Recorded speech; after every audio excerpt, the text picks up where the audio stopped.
Bom, acho que podemos voltar, começar aí novamente as apresentações. A gente tem para finalizar amanhã mais 2 apresentações, e aí a gente passa depois as 2 para a rodada da tarde.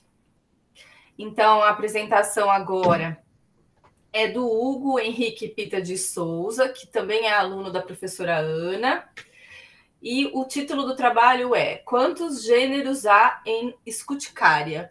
Scuticária, é isso mesmo? Scuticária. É isso mesmo. Isso é bonito, fácil, está fácil. Então, Hugo, você está com a palavra, pode compartilhar sua tela com a gente.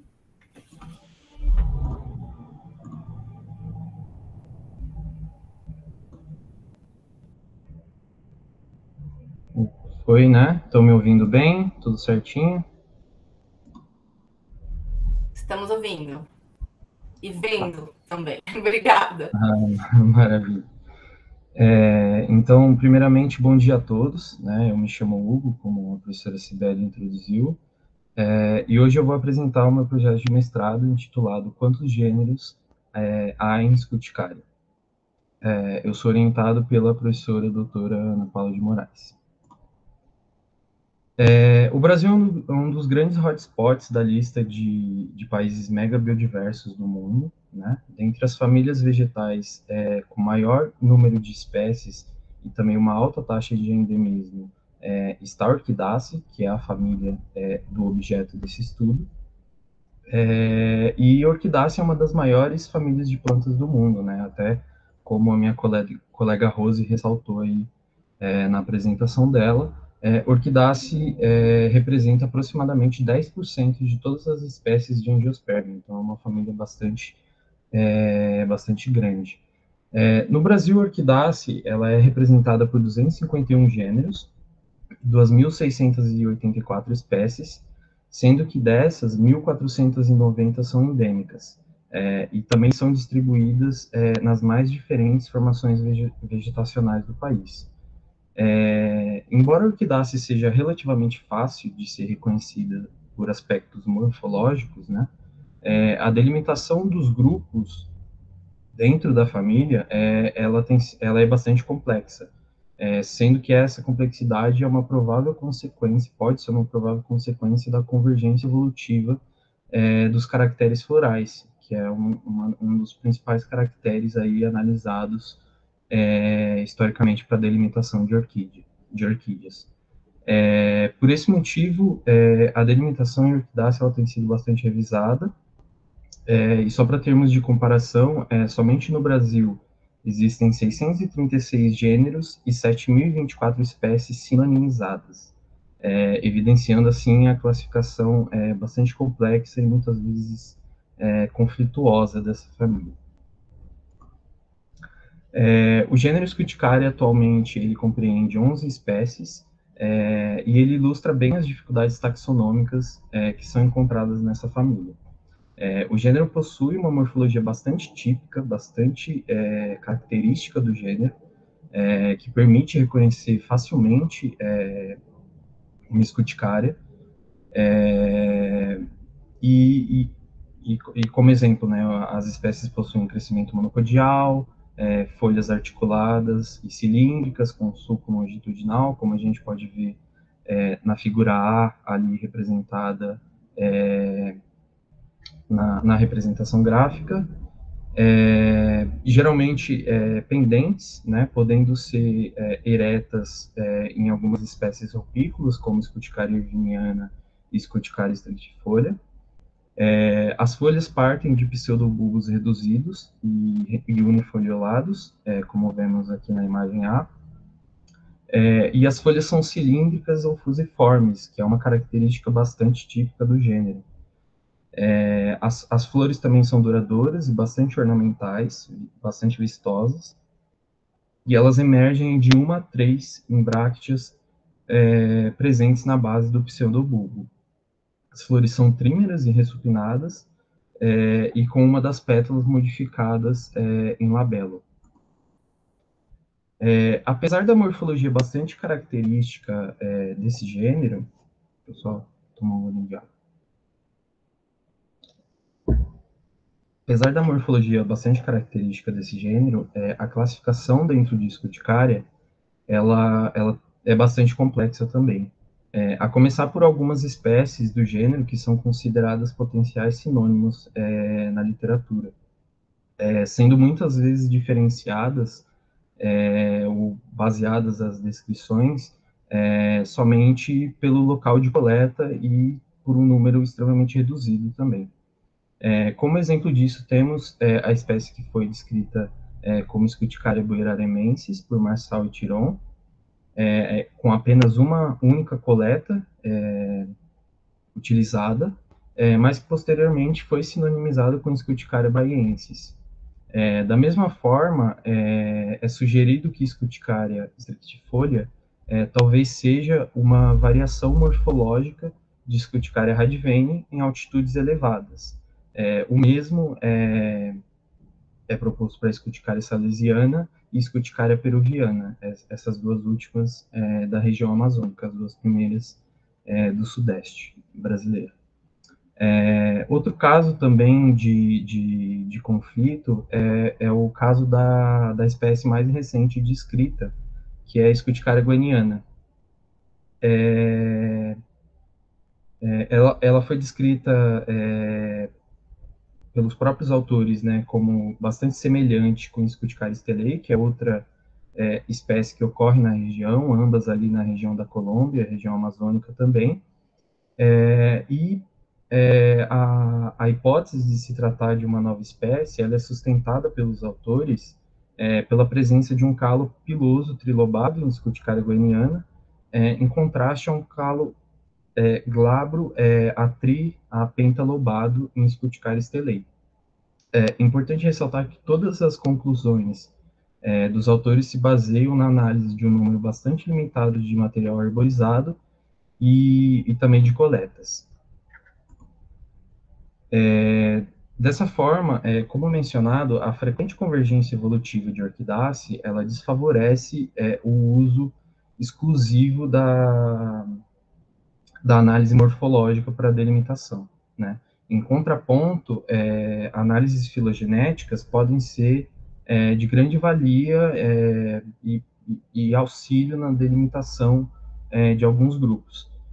Entretanto, filogenias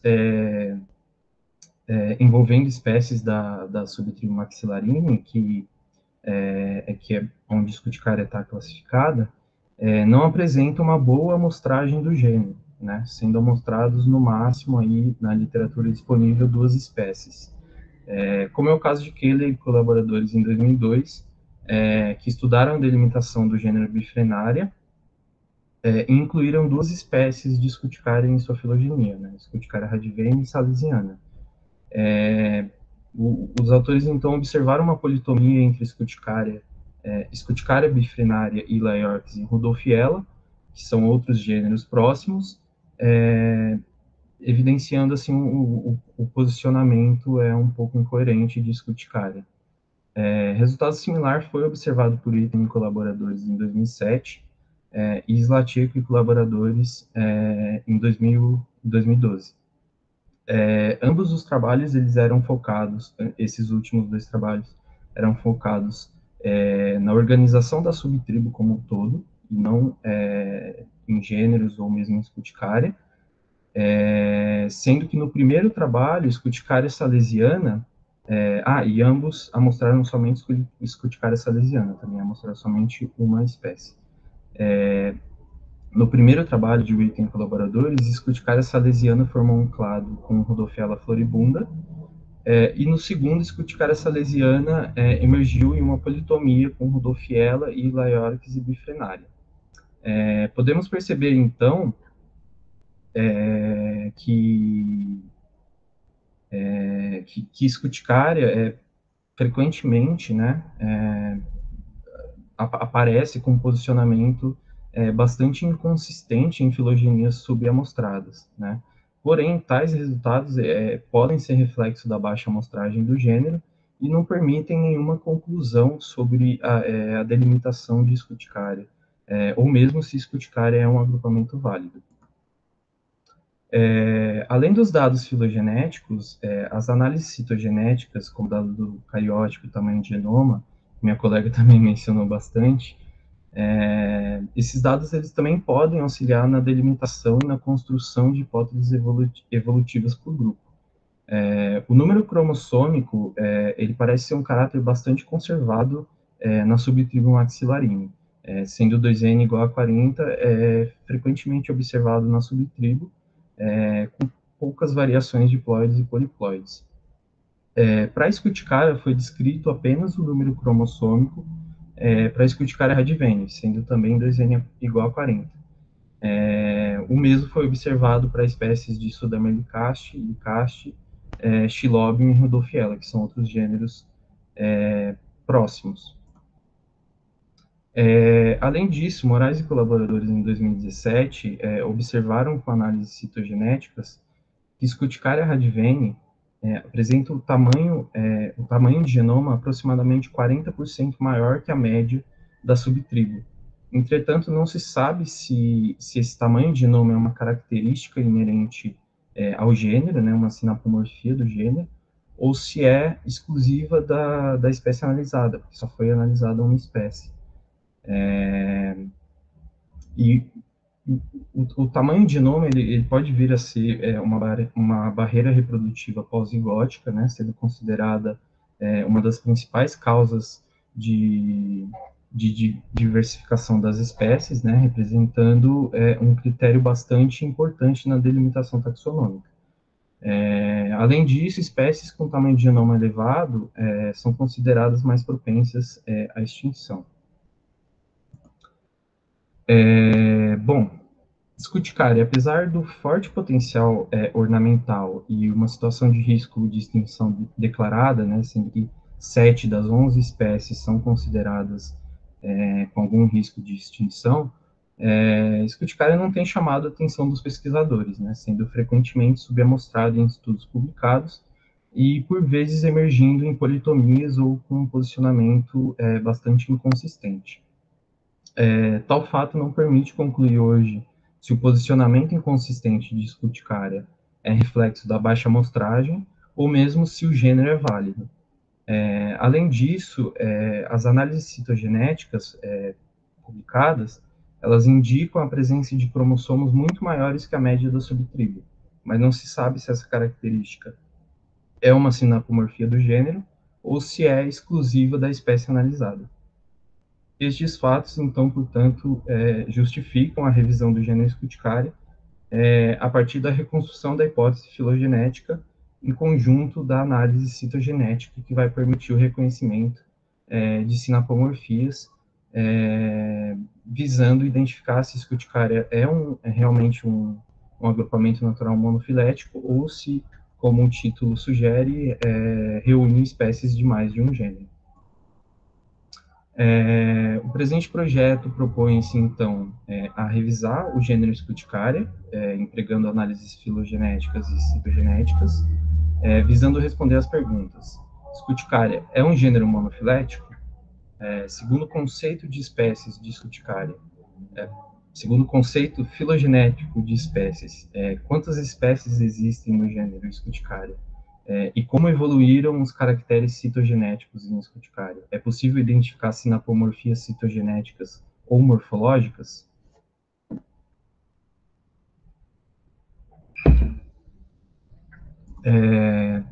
Para tanto, serão obtidos materiais vegetais em 2 jardins botânicos, o Jardim Botânico do Estado de São Paulo, através do orquidário Frederico Carlos Henning, e no Jardim Botânico de Hannover, na Alemanha, que tem uma das maiores coleções de orquídeas neotropicais do mundo. Em ambos os casos, nosso grupo já possui parcerias firmadas para obtenção de material desses acervos. Serão obtidas também materiais com colecionadores, né, e pedidos de empréstimo de exicata a outros herbários. Pretende-se realizar uma viagem de coleta para a cidade de Itirapina, eu sempre erro o nome dessa cidade, no interior de São Paulo, com foco nessa espécie que é bastante rara, assim, em termos de acervo. Bom, para amostragem, né? Para cada coleta serão amostrados o material para extração de DNA, né? Então, folhas in situ, o material para citometria de fluxo, políneas estocadas in silico, e o material para análise citogenética, que são as pontas de raízes. E sempre que possível também o material de testemunho, que vai ser depositado no herbário UFABC.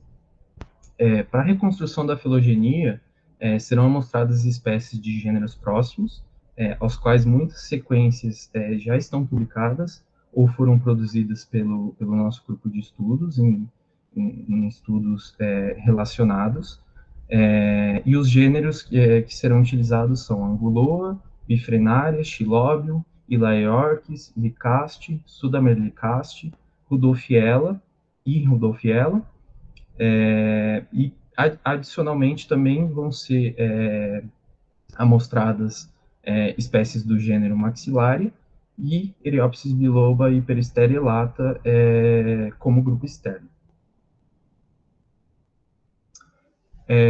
Para extração do DNA e amplificação. Opa, perdão. Acho que ninguém falou, né? Tá, Tá a extração... certo. Tá. Que minha internet estava um pouco ruim hoje, eu estava com medo. A extração de DNA, ela vai seguir o protocolo estabelecido por Doyle em 87. 3 regiões serão amplificadas para as análises, os espaçadores internos transcritos do DNA ribossomal, o gene plastidial MATK e a região franqueadora TRNK, e o espaçador intergênico plastidial ATPB-RBCL.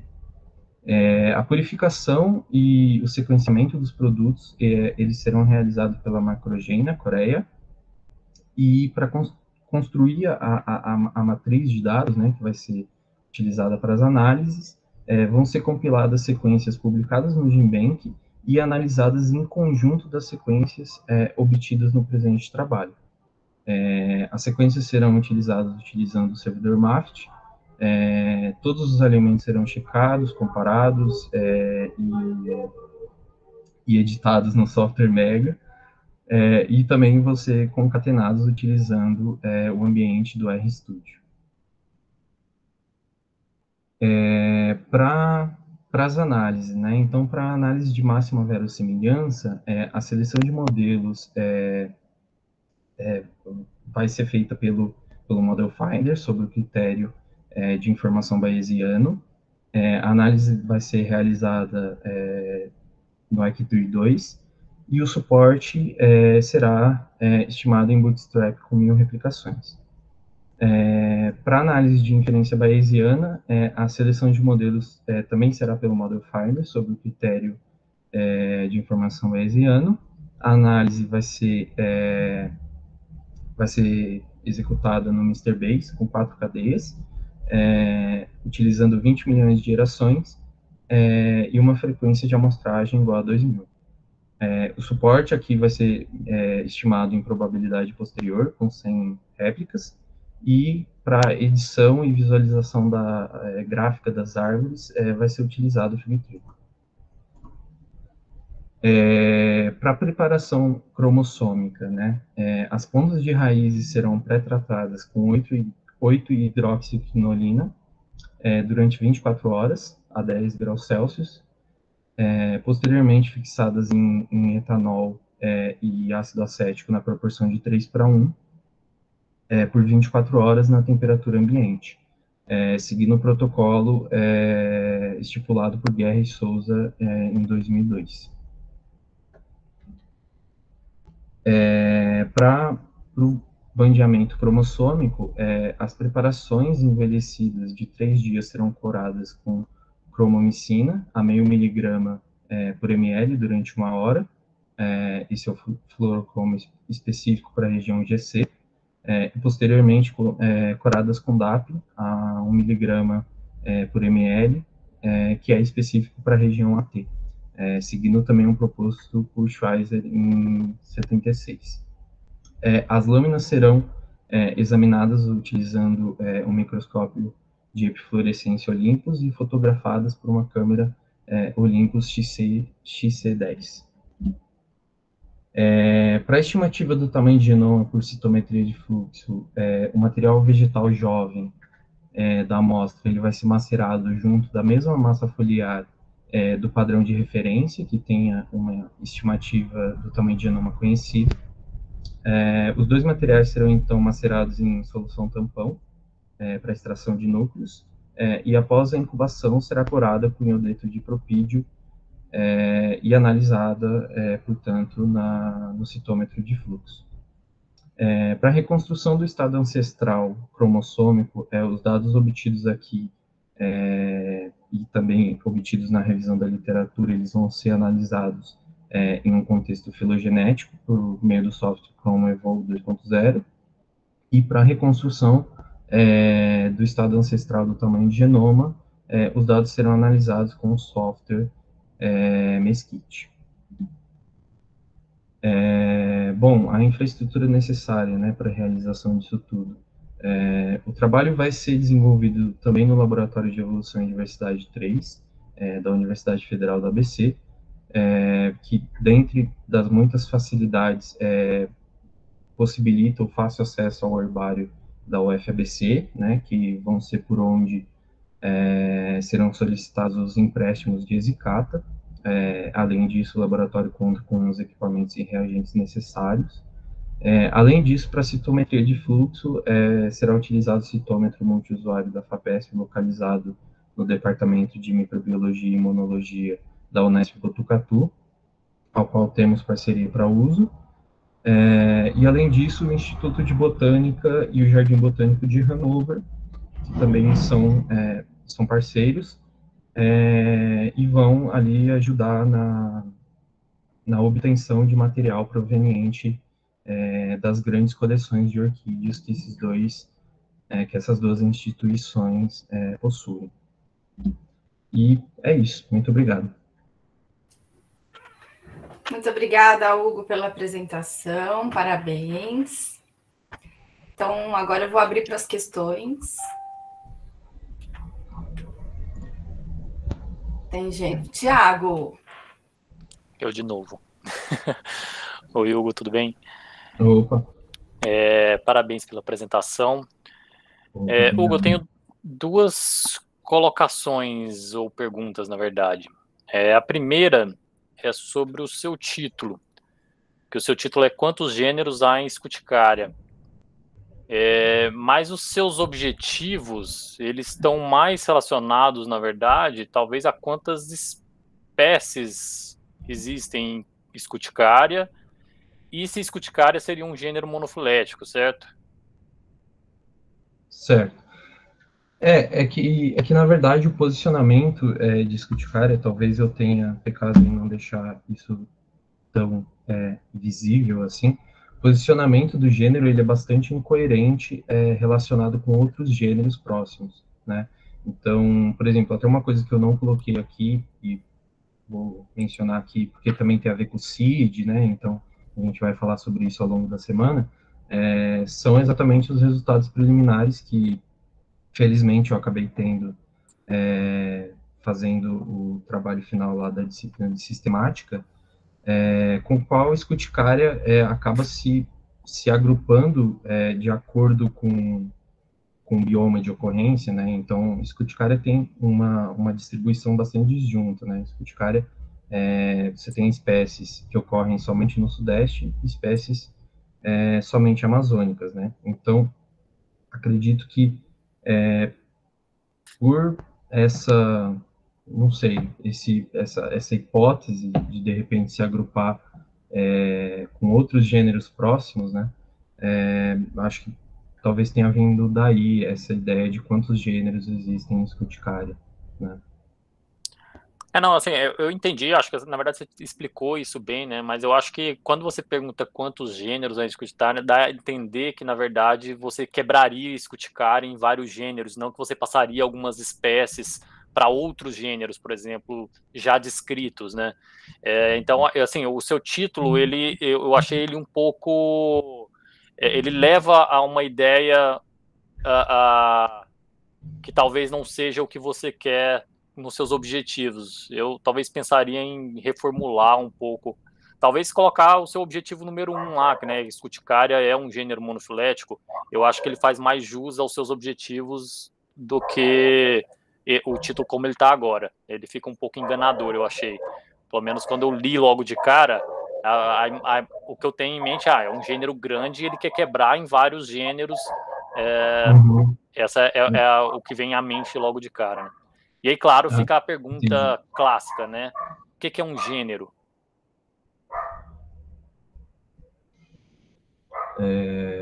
Nossa, agora você me pegou.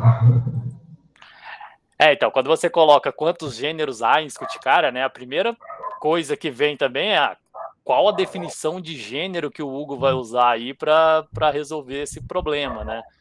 E ainda mais agora com o Philo Code aí, né? Gênero, o que existe gênero, né? A gente trabalha com talvez espécies sendo realmente grupos reais, mas gêneros são meramente agrupamentos monofiléticos que você vai estabelecer de forma arbitrária aí, de acordo com a sua hipótese filogenética, né? Então a definição de gênero já é complicada por si só, e você colocando isso no seu título é bem complexo, digamos assim. A segunda pergunta / dúvida é sobre o seu segundo objetivo, que você quer ver, né, quantas espécies tem no gênero, segundo o conceito filogenético de espécies. O conceito filogenético de espécie, né? Mas você tem... Como que é a sua amostragem em número de indivíduos de cada espécie dentro de Scuticária? Como assim? Quantos indivíduos você vai conseguir amostrar no seu trabalho de cada espécie? Porque tem 9 espécies em Scuticária, é isso? Tem 11 espécies. 11 espécies. Quantos indivíduos você acha que você vai conseguir de cada espécie? Bom, frente às incertezas, né? Acredito que o máximo que eu consegui. Não tenho ainda estimado assim exatamente quantos indivíduos para cada espécie eu vou conseguir amostrar. Mas você tem indivíduos suficientes para tentar extrair DNA? É porque, assim, quando você está falando que você vai testar se essas espécies... se você colocar um indivíduo de cada espécie na sua análise, você não vai conseguir responder essa sua pergunta 2. Então, você tem que ter uma análise populacional aí.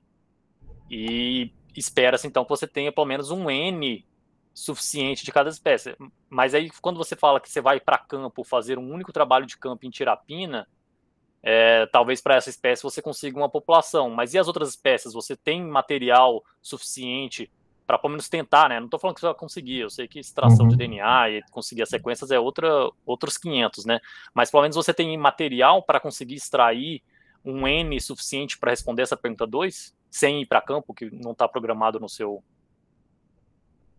Acredito que para uma parte razoável das espécies, sim.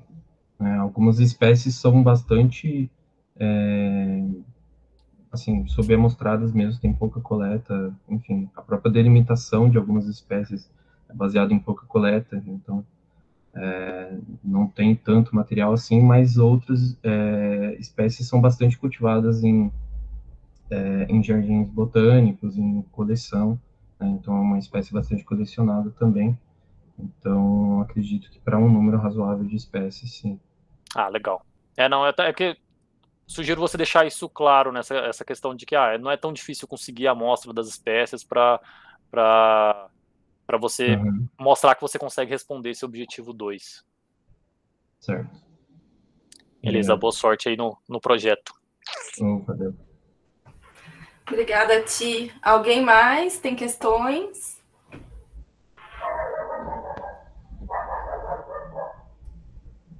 Uau aí do fundo. Então... Olha Nossa, só. Passou o carro do ovo aqui, me desconcentrou. Normal. Aqui é o meu telefone, que fica tocando.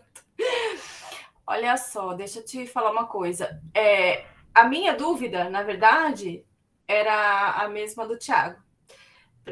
Então, assim, principalmente em relação ao título, eu achei confuso mesmo, né, de acordo com o que você apresentou. Então, eu sou mais uma pessoa a favor de reanalisar aí esse título, tá? Porque eu também pensei nisso, que Scuticária seria dividida em vários gêneros, né? E aí, de novo, essa pergunta do que é gênero. Então, acho que é importante pensar um pouquinho sobre isso. A minha outra dúvida é, para as análises citogenéticas, então, o material, né, da raiz, da folha, etc. Então, a minha pergunta é, isso dá para fazer com esse GATA? Ou vai vindo material coletado? Ou lá de Girapina? Ou vai vindo de amostra de colecionador? Como é que dá para fazer isso? Da onde vem o material, exatamente? Isso viria principalmente não, né? Dos materiais cedidos por colecionadores, né? Que a gente precisa do material vivo. Isso, essa era a minha dúvida.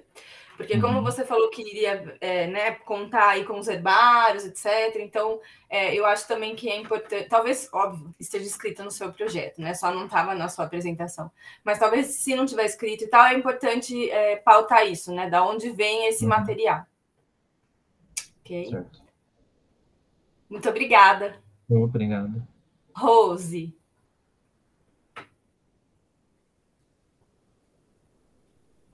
Rose, tem pergunta?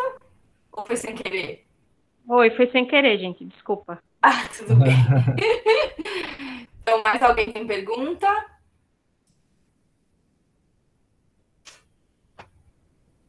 Bom, então, agradeço, Hugo, pela apresentação. Boa sorte no projeto.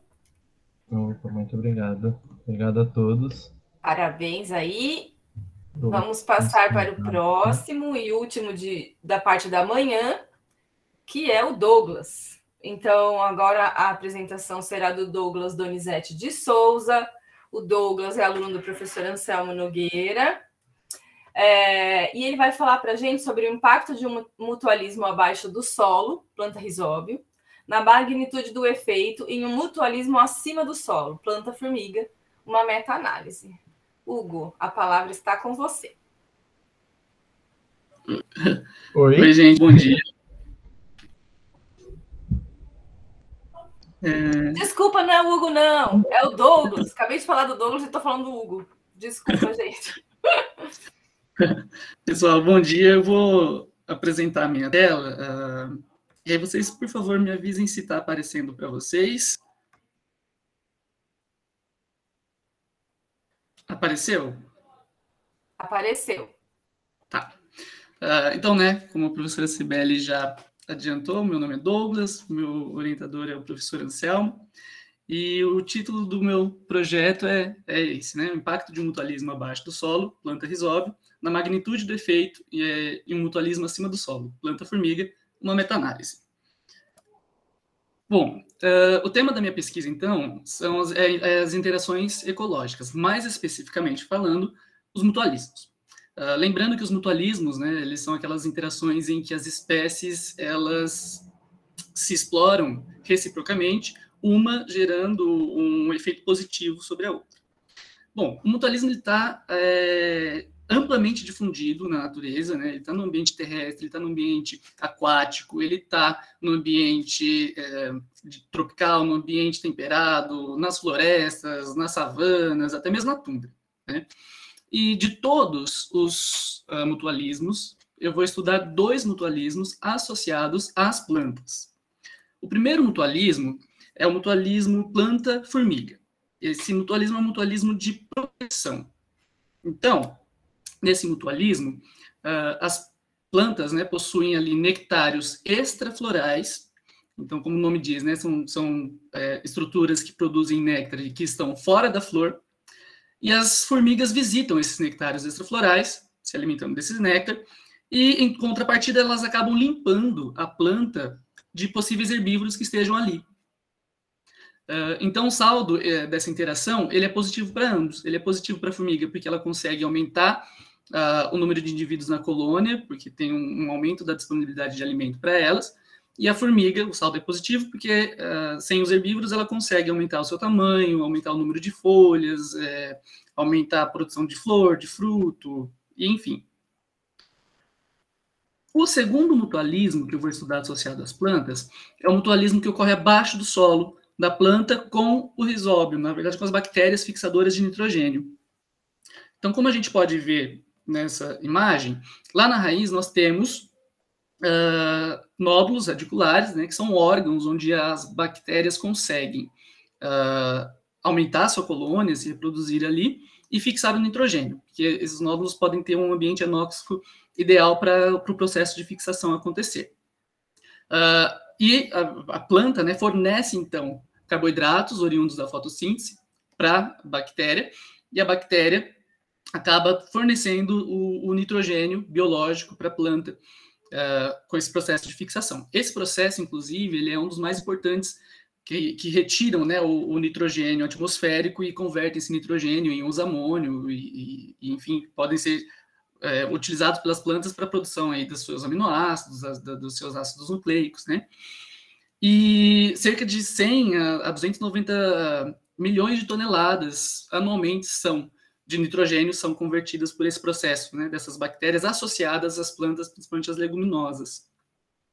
E o saldo dessa interação também é positivo para ambos.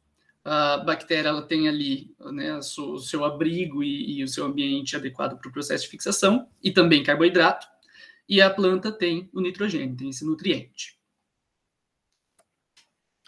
Bom, independente de qual seja o mutualismo que nós estejamos estudando, o resultado desses mutualismos, o resultado dessas interações, ele vai sempre depender de um contexto ecológico local. Por exemplo, a planta está ali, ela produziu, né, o néctar lá no nectário extrafloral, a formiga veio se alimentar do néctar e acabou limpando a planta de herbívoro, caso tenha algum herbívoro ali na planta. Mas, então, nesse caso, nós temos um saldo positivo para a planta. Mas, na ausência de um herbívoro, seja por qualquer motivo, uma doença, enfim, digamos que os herbívoros não estão naquele momento na planta, isso pode gerar um saldo negativo para a planta. Outros fatores que podem alterar o saldo dessas interações são interações com outros mutualistas. São outros mutualismos no mesmo indivíduo, na mesma planta. Justamente, né, o mutualismo que ocorre com as bactérias pode influenciar nesse mutualismo que ocorre com as formigas lá acima do solo. Nesse estudo, ele foi feito manipulando plantas de fazelos nonatos, né, esse feijãozinho aqui, e nesse estudo eles tiveram um grupo onde eles impediram a nodulação das plantas e outro grupo onde eles permitiram que essas plantas nodulassem. E no final desse estudo, eles perceberam que as plantas sem nódulo elas foram mais atrativas para as formigas. Então, quando a planta não nodulou, lá em cima teve mais visitação de formigas, elas foram mais atrativas para as formigas do que as plantas com nodulação.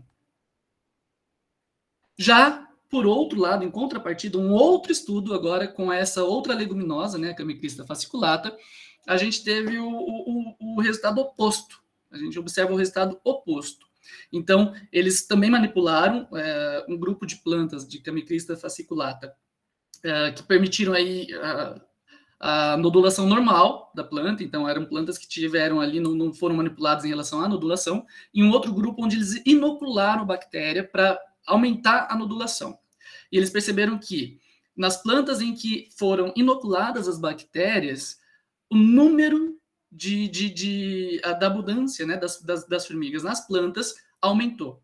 Então, enquanto em um estudo nós tivemos que as plantas sem nódulos foram mais atrativas para as formigas, no outro estudo a gente teve o oposto. Plantas com mais nódulos foram mais atrativas para as plantas. Aqui eles viram que as plantas que tiveram mais nódulos conseguiram crescer mais e produzir mais nectários extraflorais.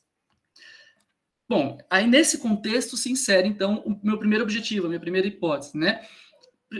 Essa hipótese, esse objetivo é o seguinte, que a nodulação, né, lá embaixo do solo, vai influenciar na interação da planta com a formiga, lá na parte de cima do solo, ou positivamente, como no caso do primeiro estudo, ou né, negativamente ou positivamente, como o primeiro estudo e o segundo estudo. E aí, então, o primeiro objetivo vai ser investigar isso. se a nodulação ela vai ter um impacto positivo no saldo da interação da formiga com a planta, ou se ele vai ter um saldo negativo, ou positivo ou negativo. Mas nós também sabemos que a concentração de determinadas, as condições do solo, elas também podem impactar, principalmente nos mutualismos que ocorrem abaixo do solo. Então, a gente sabe, por exemplo, que a disponibilidade de água, até mesmo de nutrientes, ela vai influenciar nesses mutualismos, principalmente o nitrogênio. Então, o nitrogênio é um dos nutrientes que pode influenciar principalmente nesse mutualismo da bactéria com a planta. Então, nesse sentido, se insere o meu segundo objetivo, né, e a segunda hipótese. Então, a gente sabe que o nitrogênio ele pode influenciar na nodulação, a concentração de nitrogênio no solo pode influenciar na nodulação, e também pode influenciar de uma forma geral, diretamente no fitness da planta como um todo. Então, quando tem bastante nitrogênio no solo, isso vai também ter um impacto direto no fitness da planta. E a gente sabe, né, imaginamos que a nodulação ela também pode influenciar na parte, no saldo da interação da formiga com a planta. Bom, o que se espera é que seja inversamente proporcional, então, a relação da concentração de nitrogênio no solo com a nodulação. Então, esperamos que em solo, podemos imaginar que em solos que tenham mais nitrogênio, as plantas tenham uma necessidade menor de estabelecer essa interação com as bactérias. Então, a nodulação possa diminuir ou até mesmo desaparecer em solos com mais nitrogênios. Em solos com menos nitrogênios, a planta acaba nodulando mais, tendo mais nódulos. Já a gente sabe que a relação que existe entre a concentração de nitrogênio no solo e o fitness geral da planta é proporcionado. Então, quanto mais nitrogênio no solo, mais a planta pode se beneficiar, crescer, né, e enfim. E aí, como lá na primeira hipótese, né, observar então se esse impacto da nodulação vai ser positivo ou negativo no saldo da interação da planta com a formiga. E imaginamos, né, que se aumentar muito a concentração de nitrogênio no solo, a planta pode, inclusive, nem nodular, e aí essa interação da nodulação vai desaparecer. Pode desaparecer porque a planta não vai formar nem nódulo nenhum ali naquele momento. Bom, para estudar isso, né, para chegar a fazer esse estudo, eu vou usar uma abordagem meta-analítica. Então, eu vou recuperar todos os estudos de caso que tenham manipulado as formigas em campo, nas plantas, com nectários extraflorais, e aí fazer o compilado disso e fazer, então, uma meta-análise em cima de todos esses estudos que eu recuperar. Para isso, eu vou usar o banco de dados, né, do estudo de Leal e Peixoto, de 2017. Então, eles já têm um estudo que é uma meta-análise também, eles têm um banco de dados, eu vou usar esse mesmo banco de dados e vou acrescentar alguns dados mais recentes, né, então, depois desse estudo até o momento atual, e vou também colocar algumas outras informações que são úteis para o que eu estou propondo estudar. Então, concentração de nitrogênio, anodulação e não anodulação das plantas, para poder fazer essa meta-análise. Eu vou usar esses termos-chave na busca e vou buscar esses artigos, esses papers, usando os bancos de dados do Web of Science, do Scopus e também do Google Scholar.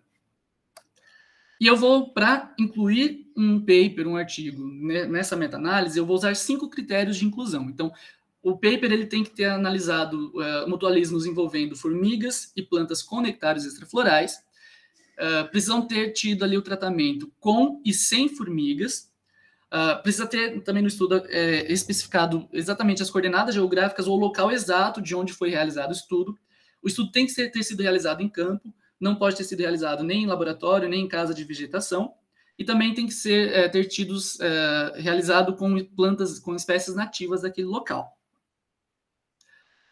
De cada estudo que eu recuperar, então, e que eu selecionar a partir desses 5 critérios de inclusão, eu vou retirar ali os dados, né, desse estudo, eu vou retirar a média, o desvio padrão e o tamanho da amostra. Então, aqui eu tenho um gráfico só de um dos estudos que vão entrar, né, no meu projeto, em que a gente tem aqui ó, o número de folhas na planta e aqui o tratamento com e sem formiga, em locais diferentes. E aí nós temos aqui, né, o valor de média de número de folhas nas plantas para plantas com formiga e a média para plantas sem formiga. E aqui é o N amostral de cada um. Então, eu vou pegar a média, o desvio padrão, o tamanho da amostra, né, o N amostral, o tamanho da amostra, e a partir daí eu vou conseguir tirar ali o que a gente chama de tamanho de efeito. Então, o que seria o tamanho de efeito? Nada mais é do que a diferença entre os dois tratamentos, o com formiga e o sem formiga. Né? Nesse caso aqui, se a gente ver o tamanho, o efeito aqui, né, com formiga, 850 mais ou menos, e sem formiga, 600. Então, o tamanho de efeito seria 250 folhas por planta, mais ou menos. Só que assim, como o tamanho de efeito, ele cada estudo ele vai ter uma métrica diferente. Então, alguns estudos vão usar o número de folhas por planta, outros vão usar o tamanho da planta, outros vão usar a área herbivorada da planta em porcentagem, ou a área herbivorada, por exemplo, em centímetros quadrados, outros a produção de fruta, enfim. Cada estudo ele vai ter uma métrica diferente. Então, para que eu consiga realizar essa meta-análise, é necessário que eu faça uma métrica de tamanho de efeito, né, que é chamado, então, dessa métrica de tamanho de efeito, eu vou usar essa métrica aqui que é chamada de REDS-D. Então, o que é o REDS-D? É dada por essa fórmula aqui, e o que é cada elemento dessa fórmula? Então, aqui em cima, né, esses Y aqui, eles são as diferenças entre os tratamentos, com e sem formiga. Então, nesse caso aqui, a diferença que tem entre esses dois tratamentos aqui. E depois eu tenho aqui o N amostral. Então, no caso desse estudo, né, o 38 e 31. Eu tenho aqui o desvio padrão, que eu vou conseguir também calcular ali, né, usando o estudo e as fórmulas de desvio padrão, é possível a gente chegar ao desvio padrão para cada um desses tratamentos. E esse J, que é essa formulazinha que está aqui embaixo, é um valor que pode corrigir aí possíveis vícios para amostragens pequenas. Então, quando tem amostragem pequena, esse valor ele pode corrigir possíveis vícios. Para recuperar os dados de nodulação, eu vou usar um estudo de FCAME, e a partir desse estudo ele tem ali um dado, né, compilado de nodulações em leguminosas. E para pegar a concentração de nitrogênio no solo, eu vou usar o Soil Grid, né, do ISRIC, do World Soil Information. Então, ele tem dados de nodulação para solos, né, no mundo, e eu vou recuperar esses dados da concentração, então, de nitrogênios no solo. E depois que eu tiver todos esses dados, tiver compilado, tiver tamanho de efeito com cada um, né, com a métrica ali do REDS-D calculado, tudo certinho, eu vou usar o pacote Metafor e fazer a meta-análise propriamente dita no R, usando o software R. Bom, o que eu espero encontrar? Se houver, né, caso haja ali uma competição entre a formiga e a bactéria pelos recursos em carboidrato da planta, eu espero encontrar, então, que plantas que não nodulem têm um tamanho de efeito, ou seja, tem um REDS-D maior do que as plantas que nodulam. Caso não haja essa competição, não haja esse conflito por esses recursos, eu espero encontrar o padrão oposto, como no segundo estudo. Então, plantas que não nodulam tenham um efeito, um tamanho de efeito, tem um REDS-D menor do que plantas que nodulam. Em qualquer caso, ambos os casos, é esperado que a concentração de nitrogênio no solo influencie, então, nesse efeito.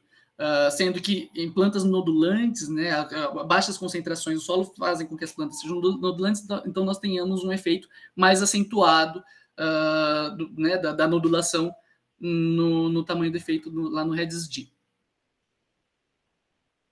E o plano de trabalho, no primeiro momento, é recuperar todos esses dados, essa revisão da literatura, pegar os dados de plantas nodulantes e não nodulantes, a recuperação dos dados da disponibilidade de nitrogênio nos solos, e depois, no segundo momento, vou extrair os tamanhos de efeito, a métrica, né, o REDS-D dos estudos, e fazer análise de dados propriamente dito. E para o último ano, o que eu tenho planejado é preparar a minha dissertação, um artigo científico, submeter esse artigo e defender a tese. E é isso. Obrigado. Parabéns pela apresentação, Hugo, muito obrigada. Vou abrir para as questões. Quem gostaria?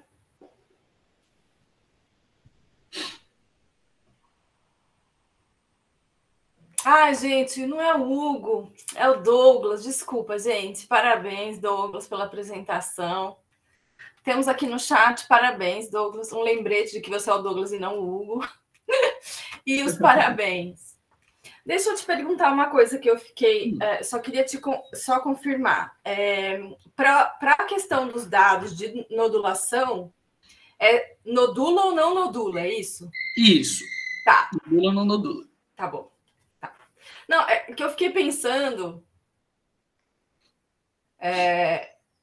porque, sei lá, pelo que você estava falando na introdução, mais ou menos, eu fiquei com isso na cabeça, de que as que nodulam, elas podem ter uma variação do quanto nodulam ou não. Não tem isso? Então, a gente espera que a concentração de nitrogênio no solo influencie, mas não será possível nesse estudo recuperar essa informação, né, de se está nodulando muito ou está nodulando pouco nesse momento. Eu vou tentar ver se é possível incluir isso, quando eu começar realmente a ler a literatura, buscar esses artigos e ver, né, o tamanho do efeito, se é possível, se tem ali como achar se a planta nodulou bastante ou nodulou pouco. Mas no primeiro momento nodula ou não nodula. Tá bom. Não, fiquei preocupada com isso, que talvez essa questão de poder ter essa variabilidade, né, que isso talvez afetasse o efeito da formiga, digamos assim, né? Que não vai ser homogêneo dentro de cada espécie ali. Mas, sim, eu entendo quais são as limitações. Então, mas ficou claro aí para mim agora essa dúvida. Mais alguma questão, gente? Não? O pessoal já cansou? Nossa, não precisa cansar. Hoje foi todo mundo tão objetivo, né? Todo mundo foi objetivo que a gente acabou até mais cedo. Bom, se ninguém tem mais questões, então eu vou novamente parabenizar o Douglas pela apresentação. Falei Douglas! Gente, quero parabenizar todo mundo também. As apresentações foram ótimas, eu gostei de todas. Então, agora esse era o meu segundo passo. Então, eu gostaria de agradecer a todos, né, pelas apresentações, pelas ótimas apresentações, parabéns. Muito bom ter vocês aqui apresentando seus projetos, a gente está muito feliz de ter vocês no nosso programa, sejam mais do que bem-vindos, né? E queria agradecer também a todos que estão aí, vieram prestigiar, que estão assistindo, e nós finalizamos, então, a parte da manhã. A gente se encontra novamente nesse mesmo link às 14 horas. Ok? Muito obrigada, gente. Professora, eu posso só fazer uma pergunta? Claro, fiquem à vontade. Qualquer coisa, estou aqui. Não, é que é o seguinte, eu estou tentando ainda o afastamento na prefeitura, no meu cargo na prefeitura, né? E está enrolado. Ontem eu tive que mandar mais uma justificativa do porquê eles devem me dar esse afastamento para eu fazer o mestrado. E então, hoje à tarde, eu ainda tenho que trabalhar, tenho uma reunião pedagógica. Tudo bem se eu não estiver presente? Qualquer coisa eu falto lá, que eu já deixei eles cientes que se eu precisar faltar, eu vou faltar no trabalho, já que eles não querem me dar o afastamento, né? Não tem